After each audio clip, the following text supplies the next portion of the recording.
G20 dinner में ममता बनर्जी के शामिल होने पर अधीर रंजन चौधरी ने उन पर तंज कसा। अधीर रंजन चौधरी ने ममता बनर्जी से सवाल करते हुए कहा, आपके डिनर में शामिल होने का कारण क्या था? G20 समिट में राष्ट्रपति द्रौपदी मुर्मू की ओर से आयोजित रात्रि भोज में शामिल होने के पश्चिम बंगाल की मुख्यमंत्री ममता बनर्जी के फैसले पर कांग्रेस ने सवाल उठाया है। कांग्रेस के वरिष्ठ नेता अधीर रंजन चौधरी ने पूछा कि क्या इससे नरेंद्र मोदी सरकार के खिलाफ उनका रुख कमजोर नहीं होगा। कांग्रेस नेता ने इस बात पर भी आश्चर्य जताया कि क्या तृणमूल कांग्रेस सुप्रीमो के कार्यक्रम में भाग लेने का कोई अन्य कारण था। G20 डिनर में ममता बनर्जी, केंद्रीय गृह मंत्री अमित शाह और उत्तर प्रदेश के मुख्यमंत्री योगी आदित्यनाथ के साथ मौजूद थी। अधीर रंजन ने कहा, मुझे आश्चर्य है कि किस बात ने उन्हें इन नेताओं के साथ रात्रि भोजन में शामिल होने के लिए दिल्ली जाने के लिए प्रेरित किया। बनर्जी शुक्रवार को दिल्ली गई थी, जबकि अगले दिन रात्रि भोज रखा गया था। चौधरी ने पूछा, क्या उनके इस अवसर पर शामिल होने के पीछे कोई और कारण है। अधीर रंजन के बयान पर प्रतिक्रिया देते हुए टीएमसी के राज्यसभा सांसद शांतनु सेन ने कहा कि हर कोई जानता है कि ममता बनर्जी विपक्षी गठबंधन इंडियन नेशनल डेवलपमेंटल एक्लूसिव अलायंस के सूत्रधार में से एक है और कोई भी उनकी प्रतिबद्धता पर सवाल नहीं उठा सकता। Bureau report, GS। भारत में हुए 2 दिवसीय G20 शिखर सम्मेलन में कई बड़े प्लान बनाए गए हैं। ये सभी प्लान में भारत के साथ दूसरे बड़े देशों ने भी सहमति जताई है। कैसे भारत अपना बिग ड्रीम प्रोजेक्ट को सफल बनाएगा? भारत में हुए 2 दिवसीय G20 शिखर सम्मेलन को पूरी दुनिया ने सफल बताया और देश की जमकर सराहना की। भारत दुनिया में सबसे तेजी से आगे बढ़ती अर्थव्यवस्था बना हुआ है और इस बात को अंतर्राष्ट्रीय मुद्रा कोष से लेकर वर्ल्ड बैंक समेत तमाम वैश्विक एजेंसियों ने माना है। भारत के साल 2047 तक दुनिया के विकसित देशों की लिस्ट में पहुंचना और आने वाले 5-6 साल में दुनिया की तीसरी सबसे बड़ी इकोनॉमी के तौर पर सामने आना। अंतर्राष्ट्रीय मुद्रा कोष द्वारा इससे पहले ही भारतीय अर्थव्यवस्था को लेकर जो अनुमान जारी किए जा चुके हैं, उनके मुताबिक भारत 2027 में जापान और जर्मनी जैसे देशों को छोड़ते हुए दुनिया की सबसे बड़ी अर्थव्यवस्थाओं की लिस्ट में तीसरे पायदाव पर पहुंच सकता है। साल 2014 से 2023 तक की अवधि में भारतीय अर्थव्यवस्था ने कई नए मुकाम हासिल किए हैं। 2014 में ये 10वें पायदान पर थी और आज ग्लोबल इकोनॉमी में 5वें पायदान तक पहुंच चुकी है। कोरोना काल में जब दुनिया की तमाम अर्थव्यवस्था धराशायी हो चुकी थी, तो इंडियन इकोनॉमी ने इस प्रकोप से उबरते हुए ऐसी रफ्तार पकड़ी कि पूरी दुनिया ने भारत का लोहा माना है। Bureau report. टीवी के पॉपुलर एक्टर मोहित रैना ने कश्मीर में बिताए अपने बचपन के दिनों को याद कर हैरान करने वाला खुलासा किया। इस पर क्या कहा मोहित रैना ने? टीवी के पॉपुलर एक्टर मोहित रैना को सीरियल देवों के देव महादेव और महाभारत में दमदार एक्टिंग के बाद घर घर पहचान मिली थी। 2019 के film Uri the surgical strike में मेजर करण कश्यप के किरदार निभाने के लिए भी उन्हें बेहद पसंद किया गया था। उनका जन्म कश्मीर में हुआ था और वह 8-9 साल की उम्र तक वहीं पले बड़े थे। वहीं मोहित ने एक इंटरव्यू में खुलासा किया कि उन्होंने कश्मीर में अपने बचपन के दिनों में क्या क्या दहशत देखी थी। एक इंटरव्यू में मोहित रैना से पूछा गया था कि क्या उन्हें अपने होम टाउन कश्मीर की याद आती है। इस पर एक्टर ने खुलासा किया कि हालांकि उन दिनों की यादों को कोई नहीं मिटा सकता जब वह कश्मीर में रहते थे, लेकिन उन्हें वह जगह याद नहीं आती। उन्होंने बताया कि कैसे हर पल अपनी जान गंवाने का डर सताता रहता था। मोहित ने कहा, नहीं अभी नहीं, जब मैं कश्मीर से बाहर गया तो मैं लगभग 8-9 साल का था। मेरा बचपन वहीं बीता। मुझे सब कुछ याद है, जैसे अपने स्कूल को जलते हुए देखना, जैसे सुबह स्कूल जाते समय इस बात से अनजान रहना कि फायरिंग देखकर आप वापस कैसे आएंगे। ब्यूरो रिपोर्ट, जी। Welcome back. शेयर बाजार में सोमवार बना मैंड मैजिक। निफ्टी ने रचा इतिहास, तोड़ दी 20,000 की दीवार। शेयर बाजार में कैसी रही धूम?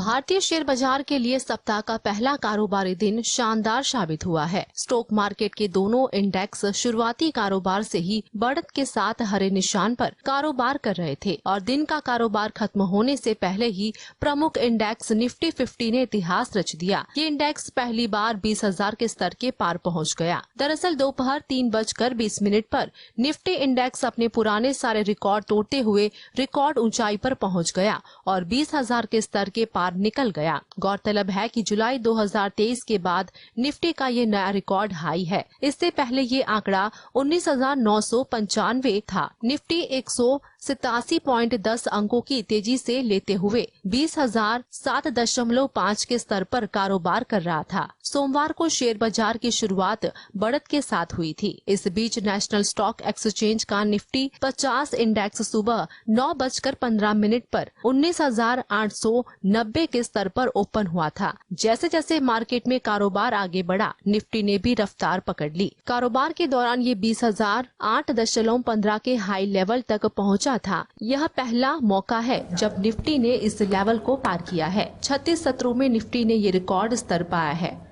Bureau report. गौतम अडानी की अगुवाई वाले प्रमोटर ग्रुप की 2 कंपनियों को लेकर ऐसी खबर सामने आई है जिसका असर शेयर पर पड़ सकता है। किस प्रमोटर्स ने ली है हिस्सेदारी, क्या है पूरा मामला? अडानी ग्रुप के पिछले दिनों हुए नुकसान की भरपाई के मूड में है, जिस कारण गौतम अडानी की अगुवाई वाले प्रमोटर ग्रुप ने 2 कंपनियों में अपनी हिस्सेदारी बढ़ाई है।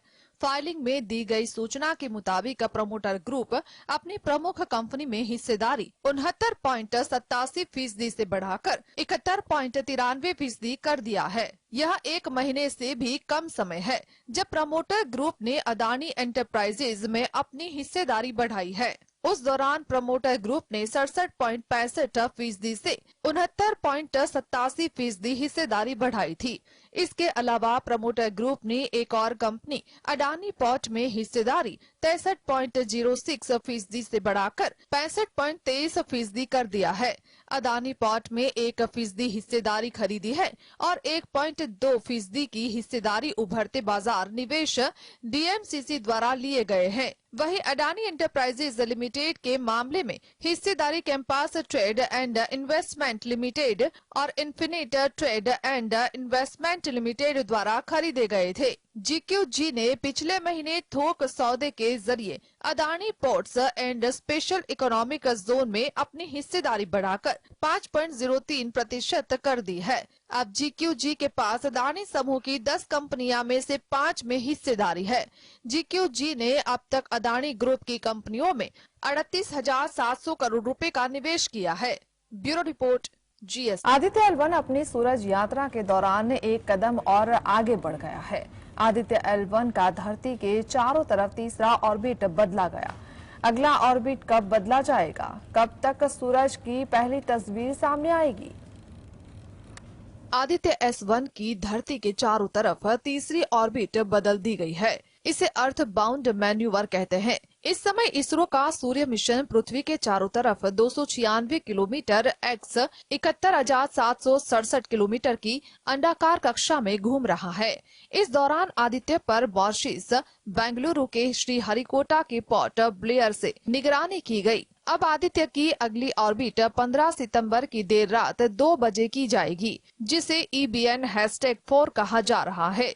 इससे पहले अपनी सही सेहत की जानकारी देने के लिए आदित्य L1 अपनी सेल्फी भेजी है। यह भी बताया कि उसके सारे कैमरे सही काम कर रहे हैं। उसने पृथ्वी और चांद की फोटो भी ली है, साथ ही वीडियो भी बनाया है। वैज्ञानिकों के अनुसार पहली तस्वीर फरवरी में मिलेगी। VELC ने इंडियन इंस्टीट्यूट ऑफ एस्ट्रोफिजिक्स ने बनाया है। इसरो के सूर्य मिशन में लगा VELC सूरज की HD फोटो लेगा। धरती के चारों तरफ ऑर्बिट इसलिए बदला जा रहा है ताकि वह इतनी गति हासिल कर ले कि वह 15 लाख किलोमीटर की लंबी यात्रा को पूरा कर सके। Bureau report, GSTV। अमेरिका ने अपोलो 17 चांद पर भेजा था, तब उसके यात्रिकों ने चांद पर कई तरह के उपकरण लगा दिए थे। आज भी इन्हीं उपकरणों की मदद से वैज्ञानिकों को चंद्रमा पर आने वाले भूकंप के बारे में पता लग जाता है। आखिर चांद पर भूकंप क्यों आते हैं? धरती पर आने वाले विनाशकारी भूकंपों के बारे में तो आपने बहुत सुना होगा, लेकिन क्या आपको पता है कि चांद पर भी भूकंप आते हैं? यहाँ भी कई बार भूकंप इतने विनाशकारी होते हैं कि अगर पृथ्वी पर आ जाए तो तबाही मच जाए। चलिए आपको बताते हैं कि भूकंप आने की एक साधारण सी थ्योरी है जो चांद और पृथ्वी पर एक जैसी काम करती है। दरअसल भूकंप के पीछे हमेशा से टेक्टोनिक प्लेटों का हाथ होता है। जब इन टेक्टोनिक प्लेटों में सक्रियता होती है तो सतह पर भूकंप महसूस होता है। चांद पर और धरती पर ये एक समान तरीके से काम करती है। हालांकि इसके प्रभाव जरूर दोनों जगहों पर एक जैसे नहीं होते। वैज्ञानिकों का मानना है कि चांद पर पृथ्वी के मुकाबले भूकंप ज्यादा तेज आते हैं। ये तेजी पृथ्वी पर आने वाले भूकंपों के मुकाबले 20 गुना ज्यादा हो सकती है। आपको बता दें कि जब अमेरिका ने अपोलो 17 चांद पर भेजा था, तब उसके यात्रिकों ने चांद पर कई तरह के उपकरण लगा दिए थे। आज भी इन्हीं उपकरणों की मदद से पृथ्वी के वैज्ञानिकों को चंद्र पर आने वाले भूकंप के बारे में पता लग जाता है। Bureau report, GS। सूडान की राजधानी खार्तूम के एक बाजार में भीषण हवाई हमला हुआ है, जिसमें कम से कम 40 लोगों की मौत हो गई। इसके साथ ही 36 से ज्यादा लोग घायल हो गए। कौन है इस हमले का जिम्मेदार? क्या है फिलहाल स्थिति? सूडान के हालात दिन प्रतिदिन बिगड़ते जा रहे हैं। देश पर नियंत्रण हासिल करने के लिए सूडान की सेना और अर्धसैनिक बल के बीच खूनी संघर्ष थमने का नाम नहीं ले रहा है। ऐसे में सूडान की आम जनता गृह युद्ध की आग में जल रही है। रिपोर्ट के अनुसार खार्तूम के एक बाजार में हुई हवाई हमले में कम से कम 40 लोगों की मौत हो गई। इसके साथ ही स्वास्थ्य कर्मियों ने बताया कि ड्रोन हमले के कारण 36 से ज्यादा लोग गंभीर रूप से घायल हैं। घायलों को इलाज के लिए बसीर विश्वविद्यालय अस्पताल से ले जाया गया है। रिपोर्ट के अनुसार अभी यह स्पष्ट नहीं हो सका कि ड्रोन हमले के पीछे कौन सा पक्ष शामिल है, लेकिन इस हवाई हमले के बाद इलाके में दहशत का माहौल बना हुआ है। गौरतलब है कि 5 अप्रैल से सूडान में शुरू हुए गृह युद्ध के बाद नागरिकों की मौत का यह सबसे बड़ा आंकड़ा है। रिपोर्ट के अनुसार इस घटना के बाद RSF ने एक बयान में सूडानी सेना पर हमले का आरोप लगाया। हालांकि सूडानी सेना ने जिम्मेदारी से इनकार करते हुए RSF को दोषी ठहराया। Bureau report, GS।